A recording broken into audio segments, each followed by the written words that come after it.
नमस्कार दोस्तों, मैं राहुल आपके अपने YouTube channel Rahul math and science research centre में आपका स्वागत करता हूं। आज हम लोग पढ़ेंगे ज्योमेट्री में वृत्त जिसको इंग्लिश में बोलते हैं सर्किल। तो सर्किल में हम लोग सबसे पहले समझेंगे कि केंद्र क्या होता है, फिर त्रिज्या क्या होती है, व्यास क्या होता है, फिर उससे रिलेटेड जो थ्योरम है उसको।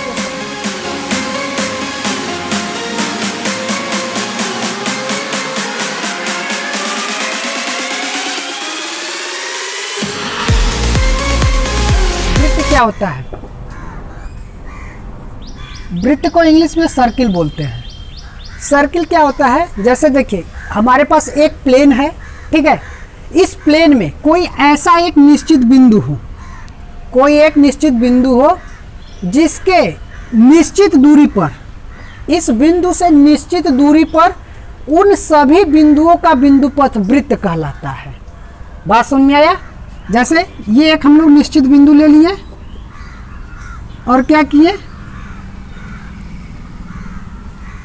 ये हम लोग का एक निश्चित बिंदु हो गया और यहाँ से एक निश्चित दूरी ले लिए, और इस दूरी जो ये निश्चित दूरी है, यहाँ से जो सभी बिंदुओं का बिंदुपथ होगा उसी को हम लोग वृत्त बोलते हैं। बात समझ में आ गया? वृत्त क्या होता है। अब देखिए इस निश्चित बिंदु को हम लोग O से डिनोट करते हैं, ये कहलाता है वृत्त का केंद्र, सेंटर बोलते हैं, ठीक है। और ये जो निश्चित दूरी होती है इसको OA से डिनोट करते हैं, ये क्या है, वृत्त की त्रिज्या है। बात समझ में आ गया? इतना बात। और ये जो होता है, जैसे ये जो बिंदुओं का बिंदुपथ हम लोग के पास प्राप्त हुआ है, इसको हम लोग वृत्त की परिधि बोल देते हैं, वृत्त की परिधि, ठीक है। देखिए यहाँ O क्या है, O वृत्त का केंद्र है, वृत्त का केंद्र। OA क्या है, वृत्त की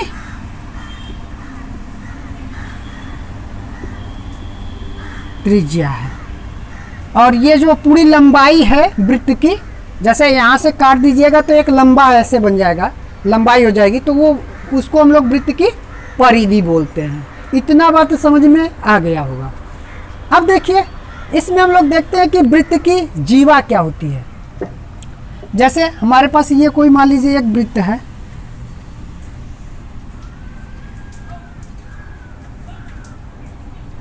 ये वृत्त का केंद्र है O, ठीक है।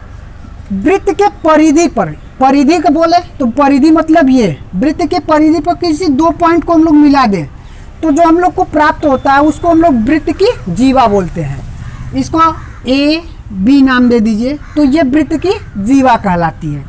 मतलब AB जो है वो क्या है, वृत्त की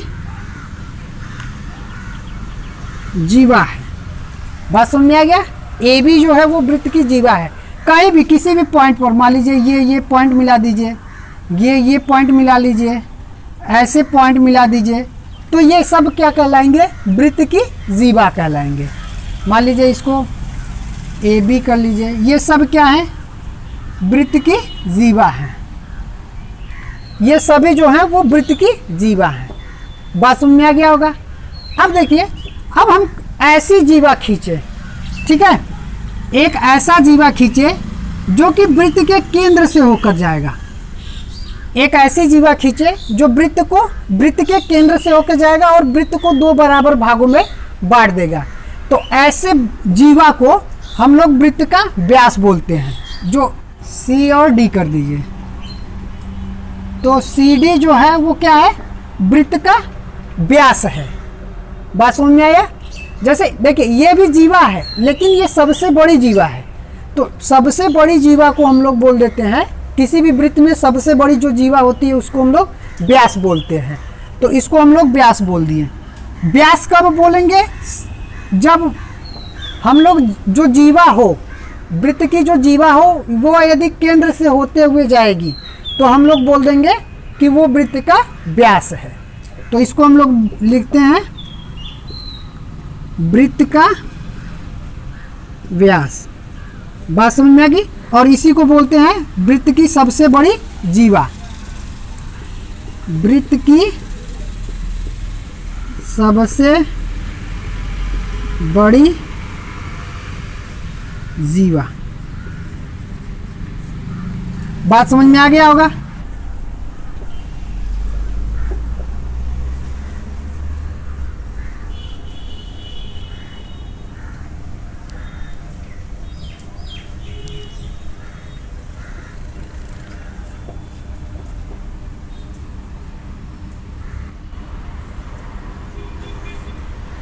ये कोई वृत्त है, ठीक है, इसका केंद्र क्या है, ओ है।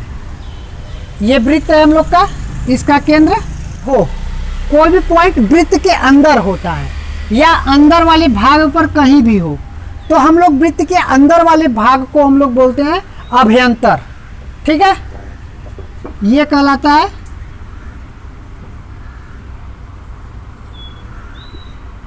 अभ्यंतर, मतलब वृत्त के अंदर है, ठीक है। वृत्त के अंदर कुछ भी है तो उसको हम लोग बोल देते हैं अभ्यंतर, ठीक है। जैसे परिधि पर है तो जो भी पॉइंट परिधि पर है तो उसको हम लोग कहते हैं कि वृत्त पर। अब बाहर वाला जो भाग है उसको बहिर्भाग बोलते हैं।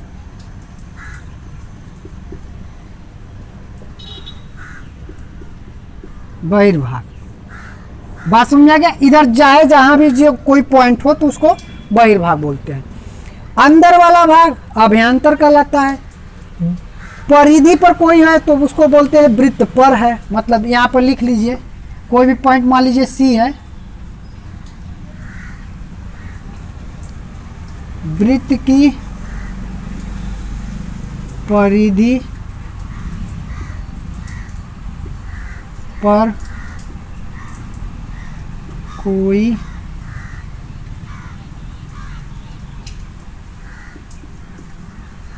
बिंदु, वृत्त पर कोई भी बिंदु है, वृत्त के परिधि पर बिंदु है तो उसको हम लोग बता लेते हैं वृत्त पर। और बाहर है, इधर इधर है तो उसको बहिर्भाग बोल देते हैं कि बहिर्भाग पर है। ये बात समझ में आ गया। अब देखिए, कहेगा कि वृत्त के अंदर काटती है तो वृत्त के अंदर बताएंगे, वृत्त के परिधि पर काटती है तो वृत्त का परिधि बताएंगे, और बाहर काटता है तो बहिर्भाग पर काटता है। ये बात समझ में आ गया होगा, ठीक है। अब देखिए, इसमें कुछ पॉइंट समझ लीजिए, जैसे जीवा, पहले चाप समझ लेते हैं।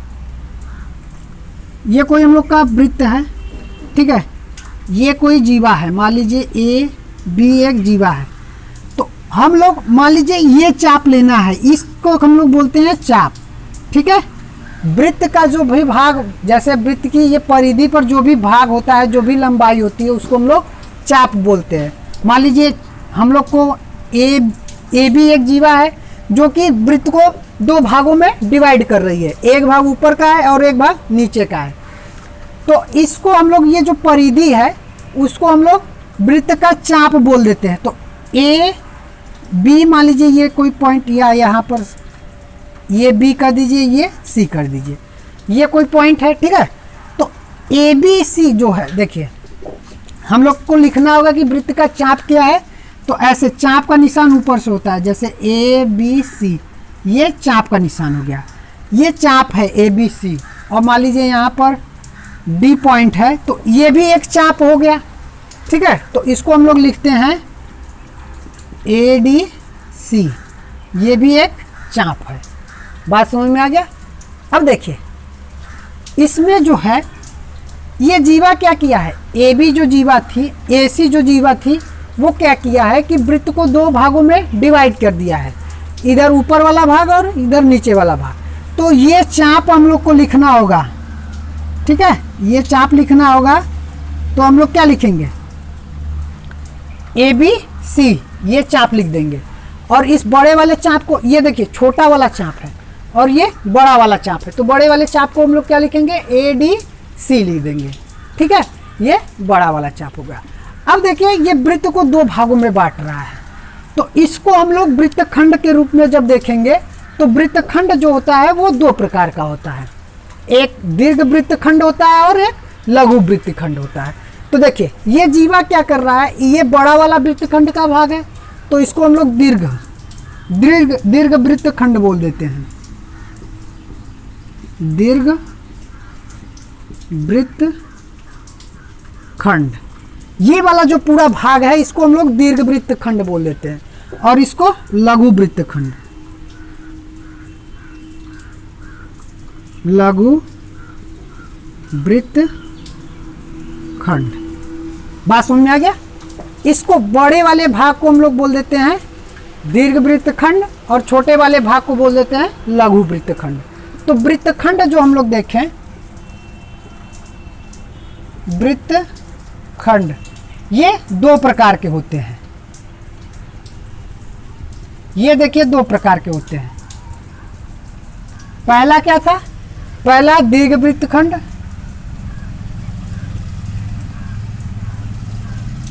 दीर्घ वृत्त खंड और दूसरा लघु वृत्त खंड, लघु वृत्त खंड। बात समझ में आ गया। वृत्त खंड जो है वो दो प्रकार का होता है, एक दीर्घ वृत्त खंड होता है, लघु वृत्त खंड होता है। ये बात समझ में आ गया। अब हम लोग देखिए इसी के बाद देखेंगे त्रिज्य खंड क्या होता है।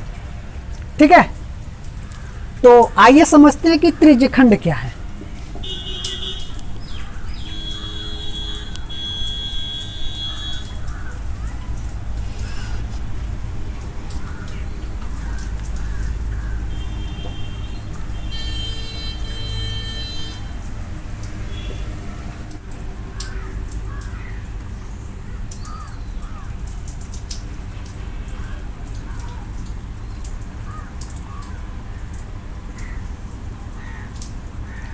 ये क्या है, वृत्त का केंद्र है। ओ जो है वो वृत्त का केंद्र है और ये त्रिज्या है। देखिए अभी इन दोनों में वृत्त खंड और त्रिज्य खंड में अंतर भी बताएंगे। ठीक है, तो इसको पहले समझ लेते हैं वृत्त त्रिज्य खंड क्या होता है। त्रिज्य खंड क्या करता है कि वृत्त को मान लीजिए ओ ए बी है। ठीक है, तो ये क्या किया कि ये त्रिज्या के द्वारा इस वृत्त को दो भागों में बांट दिया। एक वाला भाग ये है, देखिए एक भाग ये है, ठीक है, और दूसरा भाग मान लीजिए ये है।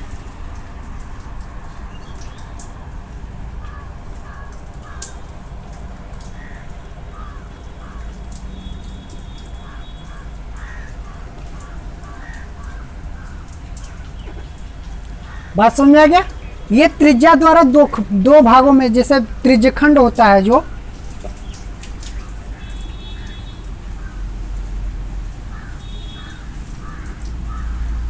त्रिज्य खंड जो होता है वो भी दो प्रकार का होता है।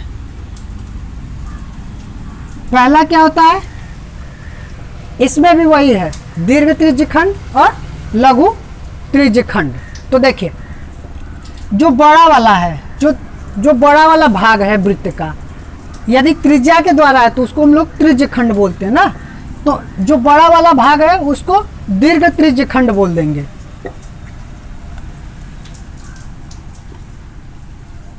दीर्घ त्रिज्य खंड। और जो छोटा वाला है लघु त्रिज्य खंड। त्रिज्य खंड क्या होता है, ये दो प्रकार का होता है, दीर्घ त्रिज्य खंड और लघु त्रिज्य खंड। तो देखिए इसमें त्रिज्या के द्वारा काटा हुआ है, तो बात दोनों में क्लियर हो गया होगा। अब देखिए इसमें जो है ये वाला जो भाग है उसको हम लोग क्या बोल देंगे, दीर्घ त्रिज्य खंड, और ये वाला जो भाग है उसको लघु त्रिज्य खंड बोल देंगे। बात समझ में आ गया। अब देखिए त्रिज्य खंड और वृत्त खंड में अंतर देख लेते हैं। छोटा सा पॉइंट है, इसको समझ लेते हैं, इसके बाद आगे चलते हैं।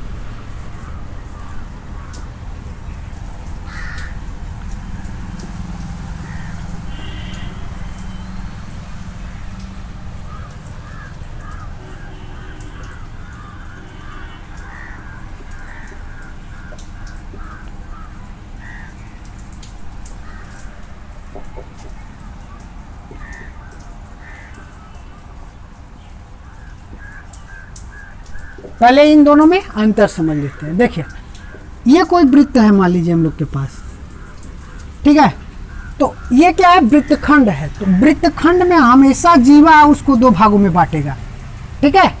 जीवा जो होगा, मान लीजिए ये ए बी जीवा है, ये वृत्त का केंद्र ओ है, ठीक है। तो जो इसमें वृत्त में जो इसको दो भागों में डिवाइड करेगा, एक दीर्घ होगा एक लघु होगा, ठीक है। तो उसमें क्या करेगा कि जीवा डिवाइड करता है। ये क्या है, जीवा डिवाइड करता है वृत्त को। बात समझ में आया। और त्रिज्यखंड में त्रिज्या डिवाइड करता है। जैसे ये कोई वृत्त हो गया, तो यहाँ पर ये क्या हो गया, ओ वृत्त का केंद्र हो गया, और ये त्रिज्या है ए बी। तो ये क्या करता है, इसमें जो त्रिज्या डिवाइड करता है। बात समझ में आ गया। वृत्तखंड में जो है वो जीवा दो भागों में वृत्त को डिवाइड करता है, और त्रिज्यखंड में त्रिज्या दो भागों में डिवाइड करता है। देखिए इसमें भी क्या है, वृत्त का एक भाग इधर है एक भाग नीचे है। इसमें भी क्या है, एक भाग ये है और दूसरा भाग ऊपर वाला ये है। तो त्रिज्यखंड और वृत्तखंड में अंतर समझ में आ गया होगा। तो आगे चलते हैं, आगे देखते हैं।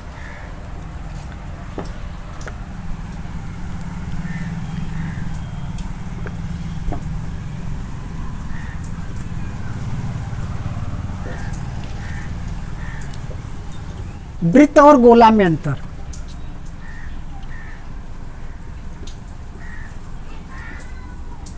वृत्त और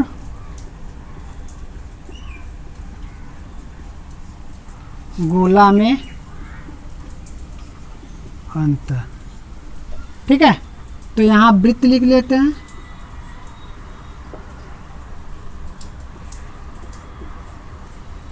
वृत्त यहां गोला,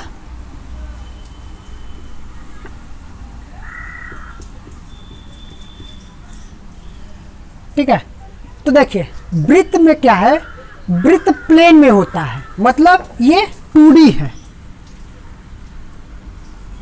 2D मतलब 2 डायमेंशन है, ठीक है। वृत्त क्या है, 2 डायमेंशन है। देखिए वृत्त में क्या है कि 2 एक्सिस होते हैं, जैसे एक्स एक्सिस और वाई एक्सिस। इसमें जो होता है एक्स एक्सिस होता है और वाई एक्सिस होता है। ये क्या है, एक्सिस है, अक्ष, ठीक है। और इसमें जो प्लेन होता है वो एक्स वाई प्लेन होता है, एक्स वाई प्लेन।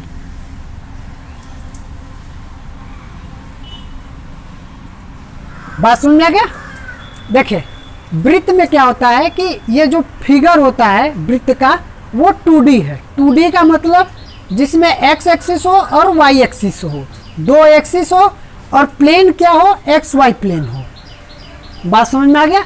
जैसे 2D का मतलब कि यहाँ से देखिए, जैसे ये है, ये एक्स एक्सिस है और ये वाई एक्सिस है। मतलब इस प्लेन में हम लोग इस प्लेन में वृत्त को दिखा सकते हैं, लेकिन इस प्लेन में गोला को नहीं दिखा सकते हैं।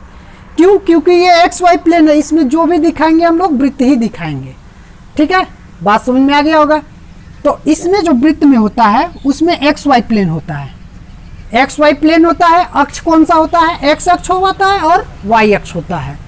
और जो गोला होता है ये 3D डायमेंशन है, 3 डायमेंशन है, ठीक है, 3D होता है। इसमें 3 अक्ष होते हैं, एक्स वाई और जेड, ये 3 अक्ष होते हैं।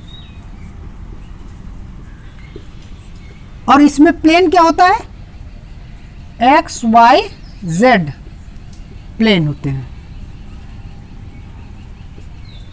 बात समझ में आ गया। ये 3D फिगर होता है। जैसे देखिए जब गोला का एग्जांपल देखिएगा तो इसमें होता है गेंद, ठीक है। वृत्त का एग्जांपल देखिएगा तो चूड़ी उड़ी कंगन उंगन ये सब होता है, ठीक है। तो गोला क्या है कि गोला हम लोग बनाना चाहेंगे इसमें, तो इस प्लेन में ये क्या है, प्लेन है, तो प्लेन में एक्स वाई प्लेन है, तो इसमें हम लोग गोला नहीं बना सकते हैं। जो भी बनाएंगे वो हमको वृत्त ही लगेगा। गोला भी बनाएंगे तब पर भी हमको इसमें वृत्त दिखाई देगा।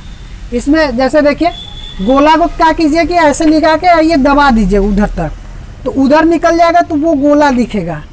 वो ऐसे साइड का होता है, जैसे 3D उसमें फिगर होता है, ठीक है। 3D फिगर में एक्स वाई और जेड एक्सिस होते हैं, और प्लेन कौन सा होता है, एक्स वाई जेड प्लेन, ठीक है। इसी में ये होते हैं।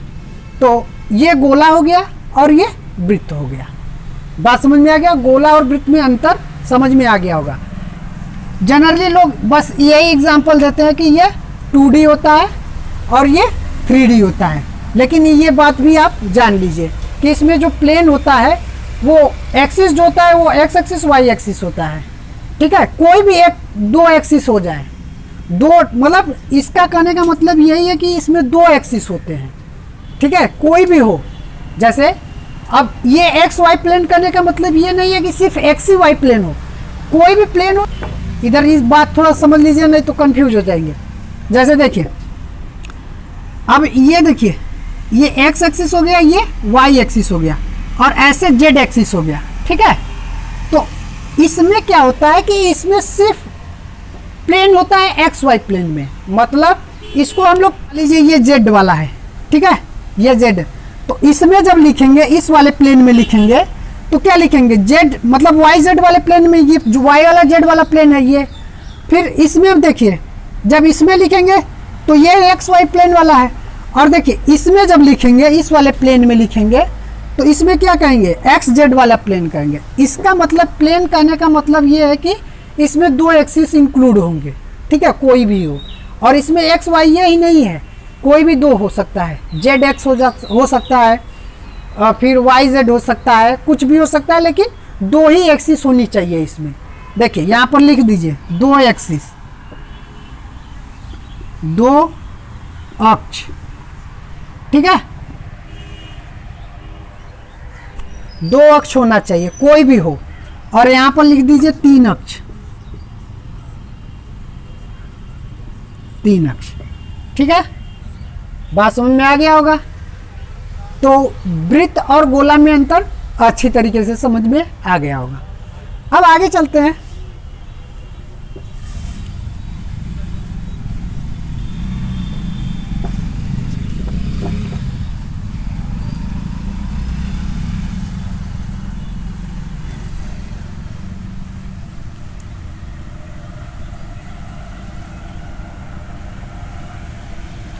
अब देखिए वृत्त का स्पर्श रेखा क्या होता है।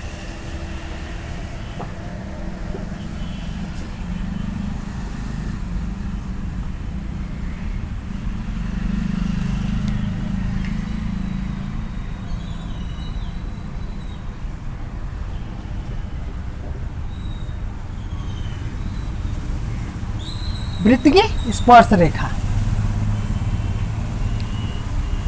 Tangent of circle. देखिए वृत्त की स्पर्श रेखा क्या होती है, जैसे कोई वृत्त है, कोई एक वृत्त है। ठीक है, उस वृत्त का केंद्र क्या है, ओ है। ठीक है, तो वृत्त का केंद्र ओ है। अब स्पर्श रेखा की बात आती है, वृत्त की स्पर्श रेखा, तो कोई भी एक ऐसी रेखा खींची जाए जो इस वृत्त को सिर्फ एक पॉइंट पर टच करती हो, तो उस रेखा को इस वृत्त का स्पर्श रेखा बोलेंगे। देखिए जैसे हम लोग कोई एक रेखा खींच दे रहे हैं जो इस पॉइंट मतलब यहाँ पर जो है उसको ए पॉइंट पर टच करती है। ये जो लाइन है, ये जो रेखा है, मान लीजिए ये पी और क्यू जो है रेखा है। ठीक है, जो इस वृत्त को ए बिंदु पर टच करती है। ठीक है, टच करते हुए जाती है, तो जो पी क्यू रेखा है वो वृत्त का स्पर्श रेखा कहलाएगी। तो पी क्यू रेखा वृत्त की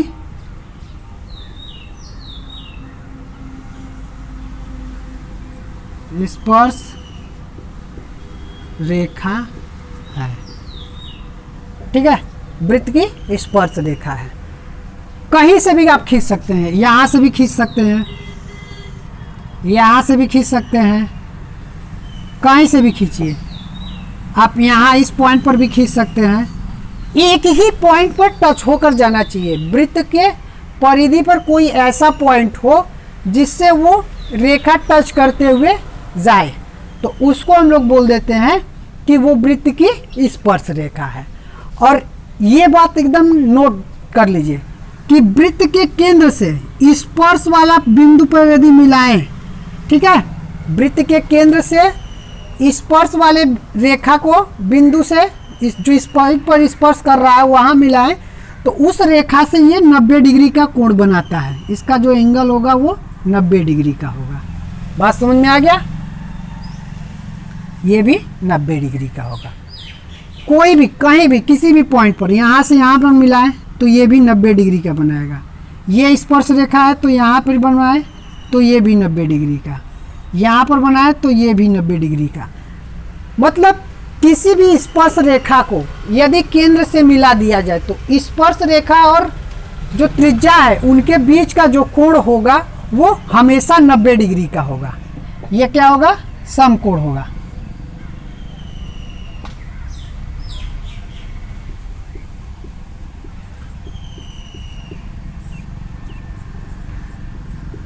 बात समझ में आ गया होगा? स्पर्श रेखा क्या होता है वृत्त का। तो इसके बाद आगे चलते हैं, देखते हैं। और अब देखिए यहां पर कुछ पॉइंट समझ लेते हैं।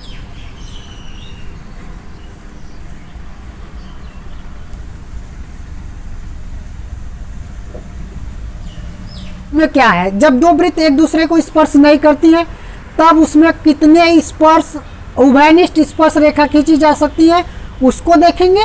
और फिर जब एक दूसरे को स्पर्श करती है तब उसमें कितनी स्पर्श रेखा है, उभयनिष्ठ स्पर्श रेखा खींची जा सकती है उसको देखेंगे। तो पहला पॉइंट में हम लोग देखते हैं। पहला पॉइंट में है कि जब दो वृत्त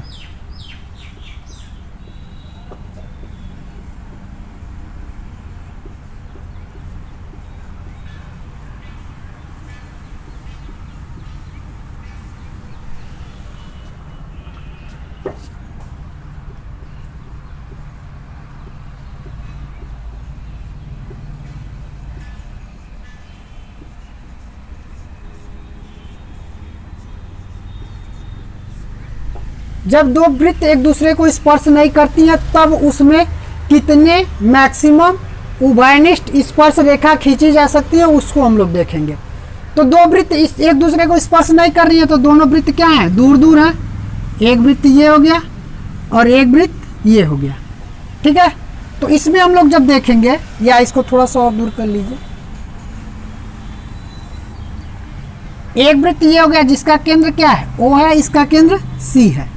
तो इसमें क्या हम लोग को करना है कि उभयनिष्ठ स्पर्श रेखा देखना कि मैक्सिमम कितना उभयनिष्ठ स्पर्श रेखा खींची जा सकती है। कब? जब वो एक दूसरे को स्पर्श न कर रही हो, ये टच इन दोनों नहीं कर रही है। तो देखिए, एक तो ऐसे खींच सकते हैं,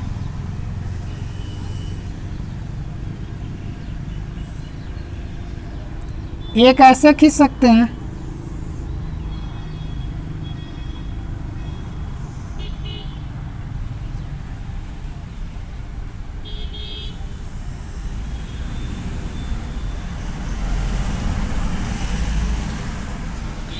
तो जब एक दूसरे को स्पर्श नहीं करेंगी तो कितने उभयनिष्ठ स्पर्श रेखा खींची जा सकती है?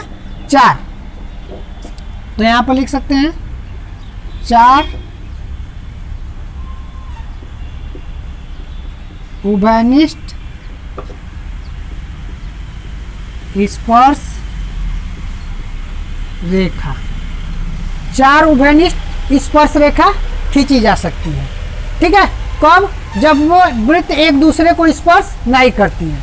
अब हम लोग क्या देखें कि जब वो एक दूसरे को स्पर्श करती हैं, दूसरा पॉइंट में देखिए, जब वह एक दूसरे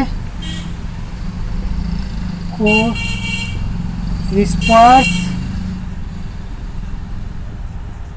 करती हैं, तो एक दूसरे को स्पर्श करती हैं तो ये हो गया और ये हो गया। तो इसमें क्या करें कि एक उभयनिष्ठ वाले भी पॉइंट पर ही स्पर्श रेखा खींच दें, ठीक है, और दो ऐसे ऐसे खींच दें। तो इसमें क्या है कि 3 3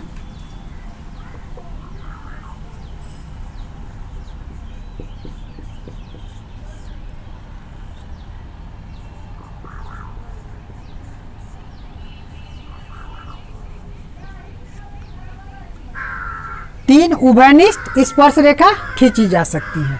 बात समझ में आ गया होगा। तो देखिए ये था तो स्पर्श रेखा। अब हम लोग देखेंगे कि छेदक रेखा क्या होती है। ठीक है, तो इन दोनों में देखिए क्वेश्चन यहाँ से पूछता है, इन दोनों पार्ट से क्वेश्चन पूछता है, इसको ध्यान से देख लीजिएगा। अब देखिए इसमें देखते हैं कि छेदक रेखा क्या होती है।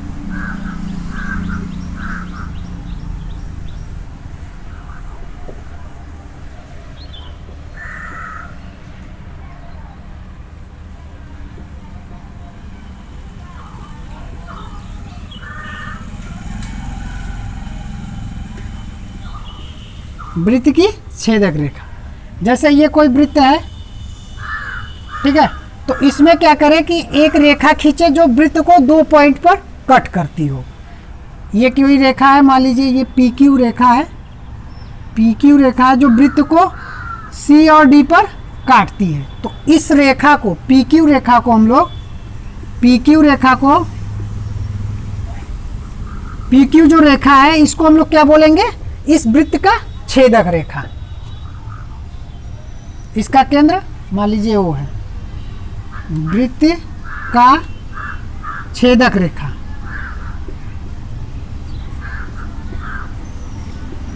बात समझ में आ गया।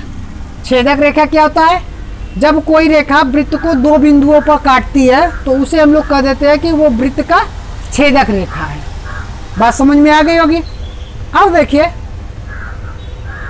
स्पर्श रेखा भी 2 प्रकार के होते हैं, इसको समझ लेते हैं।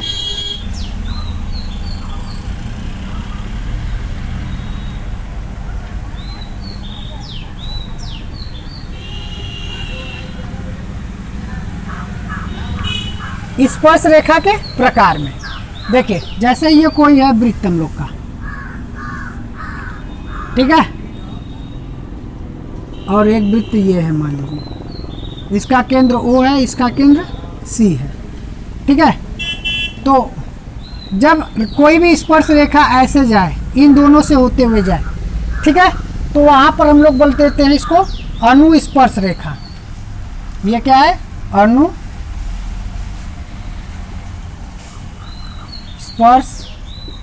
रेखा, ठीक है। अब जब ये दोनों एक दूसरे को काटती हुई जाए, मतलब ऐसे क्रॉस में जाए,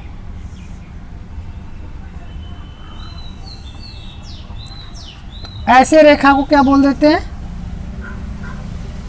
ऐसे रेखा को अनुप्रस्थ रेखा बोल देते हैं, अनुप्रस्थ स्पर्श रेखा।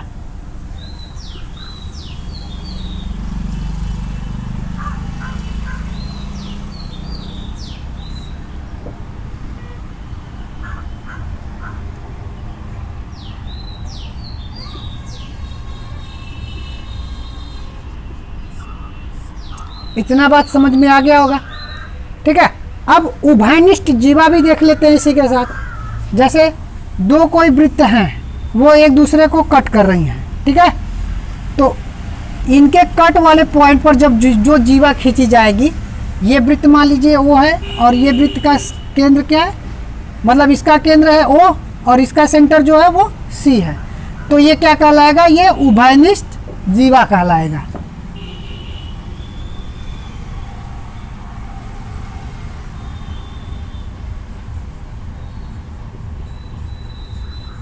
उभयनिष्ठ जीवा, ये बात समझ में आ गया। तो इसके बाद हम लोग अगले वीडियो में मिलेंगे, ठीक है। यदि मेरा वीडियो आप लोगों को अच्छा लगा हो तो आप मेरे चैनल को सब्सक्राइब कीजिए, लाइक कीजिए और ज़्यादा से ज़्यादा लोगों तक शेयर कीजिए ताकि ये इन्फॉर्मेटिव वीडियो सभी तक पहुँचे। धन्यवाद।